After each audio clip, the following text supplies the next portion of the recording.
stand up, we're going to pray. In the name of the Father, and the Son, and the Holy Spirit. Amen. Okay, before you're going to sit down, please arrange your chairs properly so that we will start. Okay, thank you so much. So, I'm going to check the attendance first. Let me call Miss Alan Marna, Miss Ibarra Merbeck, Yagas Dustin, Maria Grace Dato. Okay, I think all of us is present. That's good.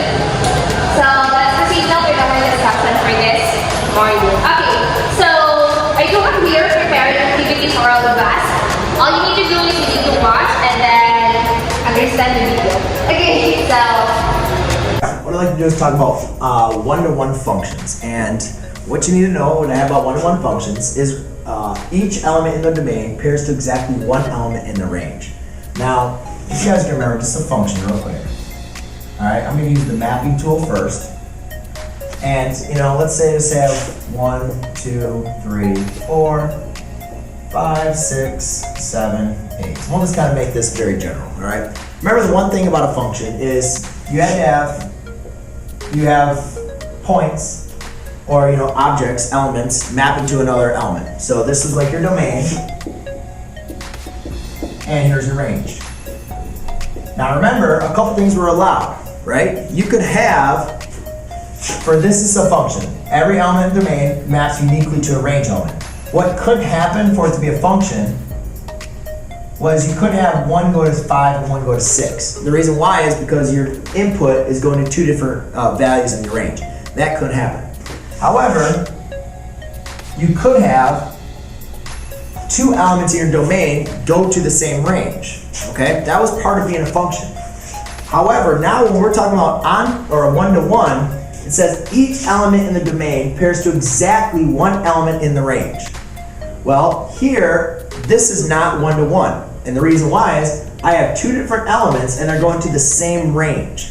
All right, they're going to the same value. So a one-to-one means that they have to uniquely go to each other. So one of these has to go to an element, unique element. You can't have the same range go to two different domains. All right, and let's look at a graphing analysis of this. All right, first of all, let's, if I was going to graph this, just a straight line. Well, if I was just going to pick points, okay, you guys can see that I have my x values, right? Let's say this is like 1, 2, 3, 4, 5, 1, 2, 2, okay? So I have over here, this has a different y value than this one, than this one. So on my graph, there's never going to be a time that my x values are going to have the same y values, right? As you look at these, each x value is always going to have its unique y value as this graph goes infinitely to the left and infinitely to the right. Or infinitely to the right, infinitely to the left, right? However, let's look at a problem like this. Okay, this is a parabola, and this is going to be like an x squared, y equals x squared. Now, this problem is not one-to-one, and the reason why is, let's look at the point -2. Okay, -2 and 2, -2 and 2 both have the exact same point. And if I was to prove that to you, if I said y equals -2 squared and y equals 2 squared, well, -2 squared is y equals 4, right? Something like this, 1, 2, 3, 4. And over here, y equals 4. So therefore, if I was gonna this isn't the same thing. But what you can notice is the same x or different x values have the same y value. They both equal 4. So therefore, this is not a one-to-one function. And the reason why that's so important, the reason why we even care about one-to-one, is once you guys are going to start talking about inverses. And when we talk about inverses, a one-to-one function does not, the inverse of a one-to-one function is not a function. But that's way above most of you that we need to talk about right now. All you guys need to know is a one-to-one function, every element in the domain has to map exactly to an element in the range. They cannot go to the same elements. Okay? This would not be one-to-one. They have to uniquely go to an element in the range. All right? And that's how you find one-to-one functions. So that's it. So I hope you have something learned from that video. It's about the overview of a one-to-one function. Okay, now you already learned something from the video. Okay, so since you said that yes, then it's analysis done. Okay, so let me see if you have learned something from the video. I will going to ask three questions. Three questions. I will going to randomly pick three students or two. Okay? So first question is, how do you identify one-to-one function, Miss Verna? Yes, you're correct. In order for us to identify one-to-one function, it should have paired. The one input would be paired with a one domain, or a one input to a one unique output, or one domain to a one range. So that is how we are going to identify the one-to-one function. Now the second one is, state one example of real-life situation of one-to-one function. May I request Ms. Hardy to answer this question? LRN number. Why do you think so? Is that a one-to-one function? Yes, correct. It's because LRN number should be paired with only one student. You cannot see students. This has the same LRN number. So very good na. Okay, so let's proceed now with our lesson for this morning. So our lesson is about the inverse of a one-to-one function. Before we proceed, let us identify first our learning objectives.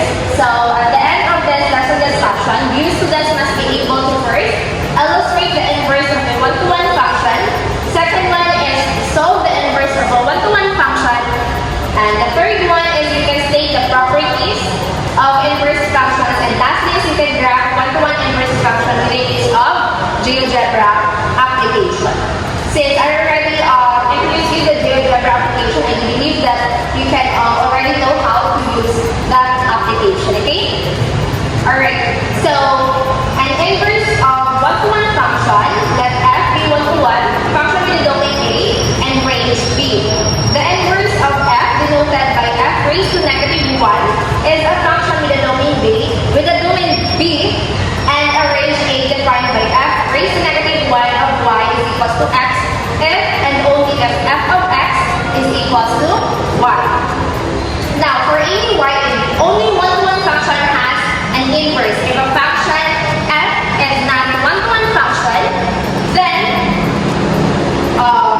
properly defining an inverse function f raised to negative 1 will be problematic. For example, if we have f of 1 is equals to 5 and f of 3 is equals to 5, if f1 exists, then our f raised to negative 1 would be 5.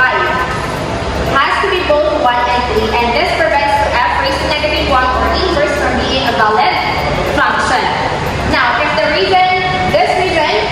this is the reason why the inverse is only defined for only one-to-one function. So we do have here, you can find the steps. You can find the inverse of a function by following the given steps.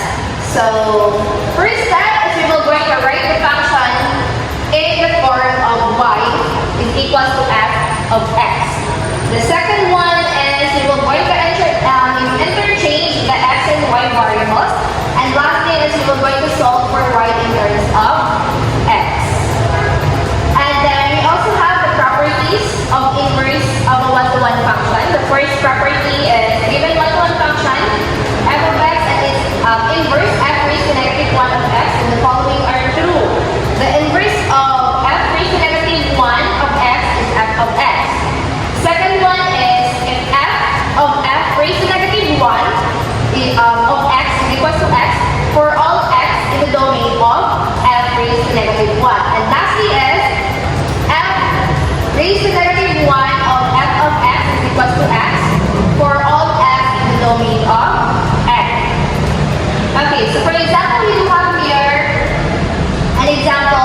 of y is equals to f of x.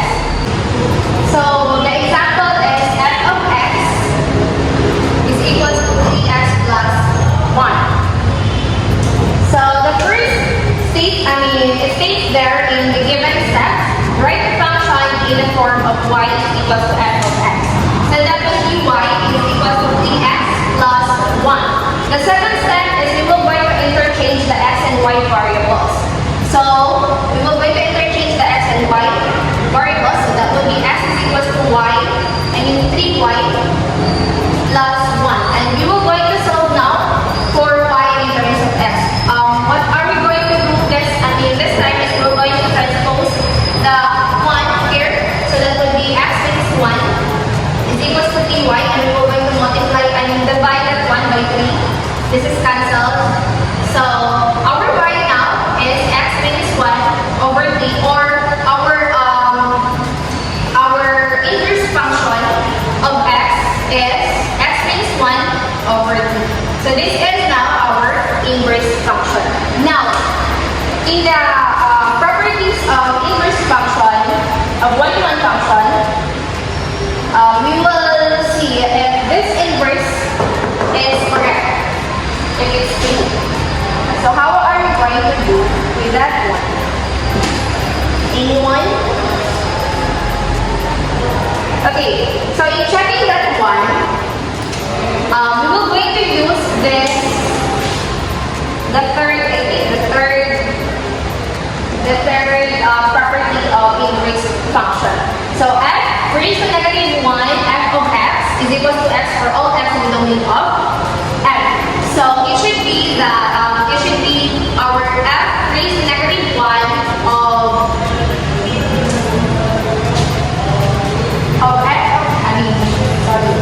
it's function of f raised to negative 1 of x should be equal to 0. X. Should be x. So we will see if it's true. Now, what are we going to do first is we will write our original function. F of x is equal to 3x plus 1. And then, so we will just, our input here is our inverse function here. So this will be 3 multiplied to x minus 1 over 2 plus 1. Okay, so this will be cancelled now, and then that will be this is. So x minus 1 will be 3 plus 1. So this negative 1 plus 1 is 0 already. So therefore, our property, the third property satisfied by our answer for this original function. So this is how we are going to recheck the inverse of a function. Now, we have here we will going to illustrate now this one, the graph of the given one-to-one function and its inverse with the use of GeoGebra application. So, what we do have next example is we do have the 2x minus 1. So we will going to get first the inverse for that function, and then later on we will going to see what does the graph looks like. It's one-to-one function or not. Okay. So we do have the f of x is equal to 2x minus 1. So what is the first step? We will going to write it in the form of y. So that would be y is equal to 2x minus 1, and then we will going to interchange 2y minus 1 and transpose. That would be plus 1. Divide by 2, this is cancelled.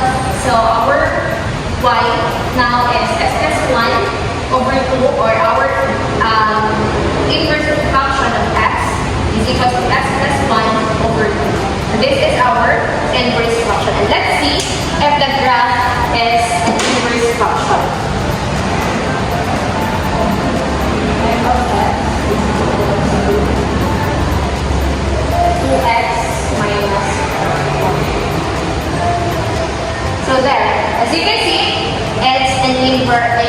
a one-to-one function since our graph here looks like horizontal. Okay? So the second one is we do have the 4x plus 2.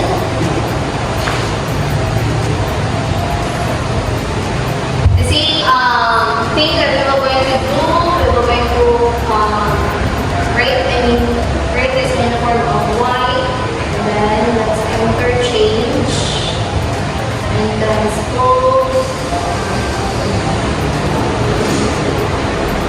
So our y now is x plus 2 over 4.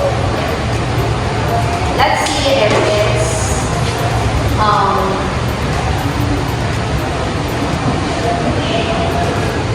let's see if it's the graph is one-to-one function.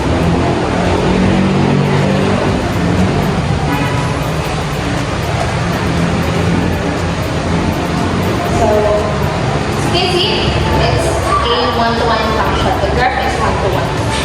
So that's it. So the next thing that we will going to do now is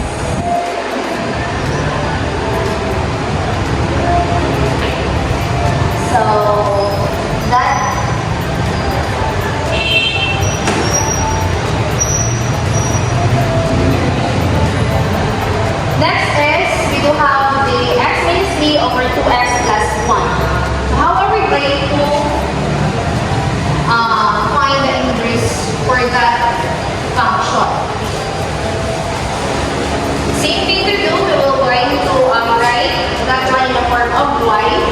So that would be the original function. So what are we going to do with this one again? We will write it in the form of y. So that would be y is equals to x minus 3 over 2x plus 1. And then interchange f. We will going to interchange the x and y variables. So that would be x is equals to y minus 3 over 2x plus 1. The first thing that we will going to do is we will going to cross multiply that 1. So it's going to be, so that would be,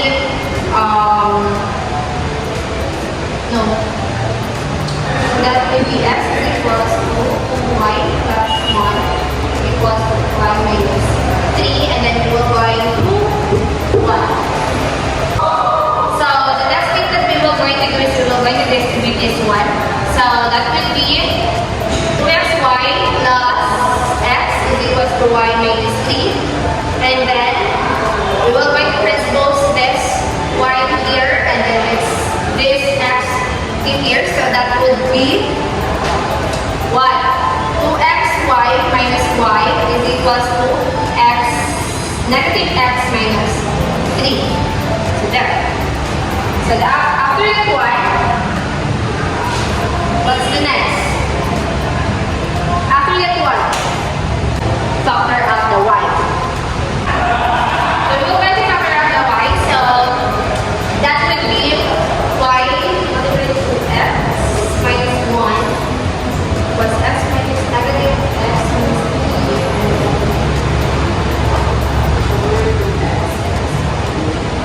And then we will going to this will be 0, so that will be 5, and there. That is our inverse of this original function. The next thing we are going to do is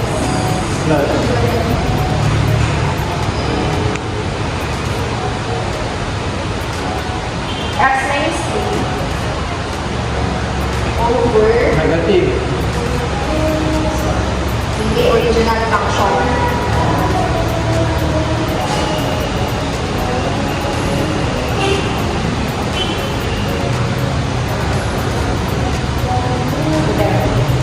Is it one-to-one function or not?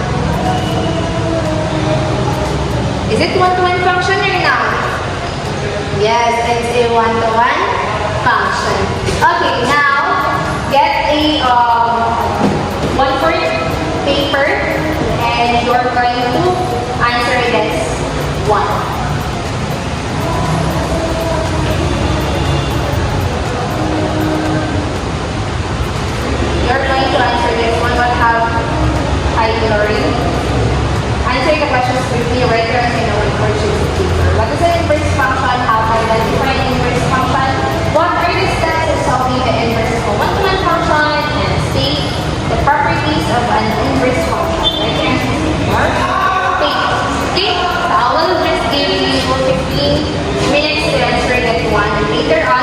going to answer the assessment. Do you pass your papers, class? Papers in? Okay, so now I have prepared here a assessment. Submit the photo of the graph through my email address. I already put there my email address, okay? We'll give you 30 minutes to answer this one. Finish your nap, we will going to submit it on time. Okay? So, answer that one and the timer starts now.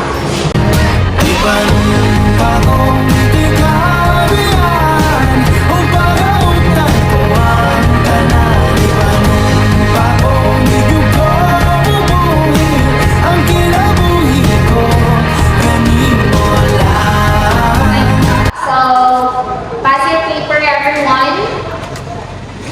Papers in? Okay. So, thank you so much, class, for attending this class discussion for this morning. So, I hope you have learned something today about the inverse of a one-to-one function. So, I think we're all good now. So, class dismissed. Goodbye, everyone.